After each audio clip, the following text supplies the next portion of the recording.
চলছে ক্ষণগণনা ১২ দিন বাদেই ত্রয়োদশ জাতীয় সংসদ নির্বাচনের ভোট যুদ্ধ।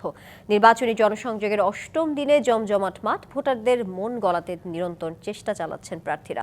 এদিকে নির্বাচনের সময় যত ঘনিয়ে আসছে, বিএনপি ও ১১ দলের জোটের একে অপরের উপর অভিযোগও বাড়ছে। উঠান বৈঠক, জনসভা, সমাবেশ সহ নানা কর্মসূচিতে জমজমাট ভোটের মাঠ। ভোটারদের দুয়ারে দুয়ারে গিয়ে দুঃখ দুর্দশা কমানোর আশ্বাস দিচ্ছেন প্রার্থীরা।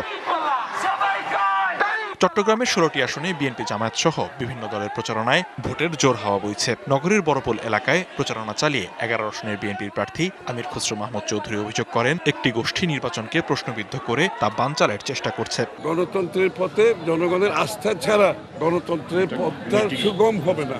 শান্তি, সহনশীলতা, পরস্পরের প্রতি সম্মানবোধ, এই সংস্কৃতির বাংলাদেশের রাজনীতিতে আনার জন্য বিএনপির পক্ষে আমরা সর্বোচ্চ চেষ্টা চালিয়ে যাচ্ছি। কক্সবাজারের চকরিয়ায় নির্বাচনী পথসভায় সালাউদ্দিন আহমেদ বলেন, বিচ্ছিন্ন ঘটনা নিয়ে জামায়াতে ইসলামী সারা দেশে উত্তেজনার সৃষ্টি করছে। তাদের উদ্দেশ্য নির্বাচনকে প্রশ্নবিদ্ধ করা।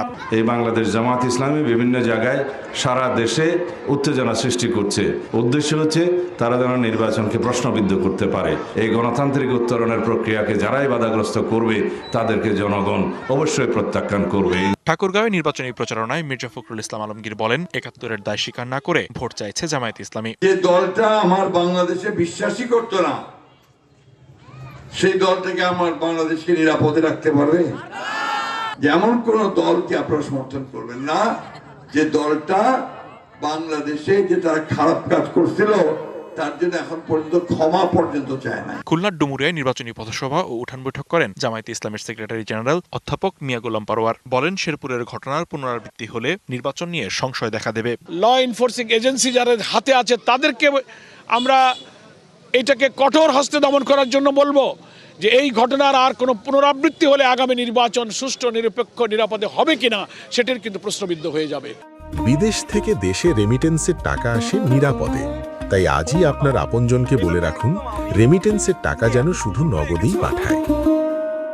এদিকে মৌলভীবাজারের শ্রীমঙ্গলে নির্বাচনী পদযাত্রায় অংশ নেন এনসিপির আহ্বায়ক নাহিদ ইসলাম। অভিযোগ করেন, একটি দল সারা দেশে সন্ত্রাসী কর্মকাণ্ড চালাচ্ছে, ১১ দলীয় জোটের প্রার্থীদের উপর হামলা করছে, যা আওয়ামী লীগের কর্মকাণ্ডের পুনরাবৃত্তি। ৫ই আগস্টের পরে তারা নিজেদের ৩১ দফার সাথেও বিক্রি করেছে, প্রতারণা করেছে।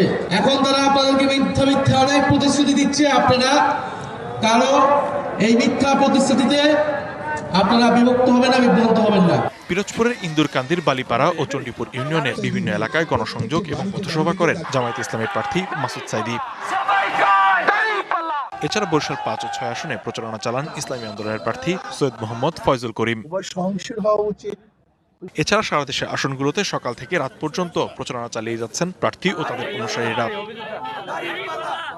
লিখন ভৌমিক, ডিবিসি নিউজ ডেস্ক।